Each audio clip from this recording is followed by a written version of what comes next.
রাজধানীর বংশালে মিরন জিল্লা হরিজন সিটি কলোনির ১৬০টি পরিবারের বসতবাড়ি উচ্ছেদের প্রতিবাদে বাংলাদেশ হরিজন ঐক্য পরিষদ বাগেরহাট জেলা শাখার উদ্যোগে ও বাগেরহাট হেলা সমাজের সৌজন্যে মানববন্ধন ও বিক্ষোভ সমাবেশ অনুষ্ঠিত হয়েছে।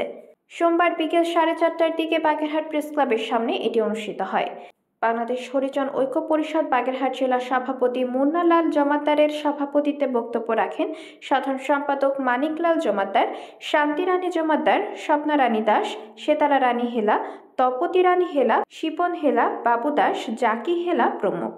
মানববন্ধনে বক্তারা বলেন, ঢাকার বংশাল থানাস্থ মিরন জিল্লা হরিজন সিটি কলোনি ঢাকা দক্ষিণ সিটি কর্পোরেশনের ৩৩ নং ওয়ার্ড কাউন্সিলর আওয়াল হোসেন কর্তৃক ১৬০টি উচ্ছেদকৃত হরিজন পরিবারের বসতবাড়ি পুনরায় নির্মাণের জোর দাবি জানাচ্ছি। সেই সাথে ক্ষতিগ্রস্তদের যথাযোগ্য ক্ষতিপূরণ দাবি করছি। ভবিষ্যতে সংখ্যালঘু সম্প্রদায়ের ওপর কোনো প্রকারের নির্যাতন যাতে না হয় সেদিকে দৃষ্টি রাখার জন্য প্রশাসনের নিকট অনুরোধ জানাচ্ছি। মানববন্ধন শেষে বাংলাদেশ হরিজন ঐক্য পরিষদ বাগেরহাট জেলা সভাপতি মুন্না লাল জমাদ্দারের নেতৃত্বে বাগেরহাট প্রেস ক্লাবের সামনে থেকে একটি বিক্ষোভ অনুষ্ঠিত হয়।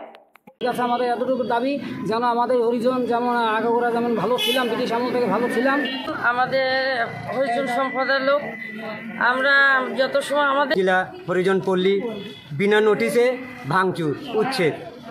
এখন আমাদের দাবি হচ্ছে ঢাকায় বসবাসরত আমাদের সমাজে জানাচ্ছি যে আমাদের হরিজন সম্প্রদায়ের বাসভবন দিয়ে ভাঙচুর করে। আমরা ৪০০ বছর আগে ব্রিটিশ আমলে আমরা বাংলাদেশ সরকার নিয়ে আসে। আপনার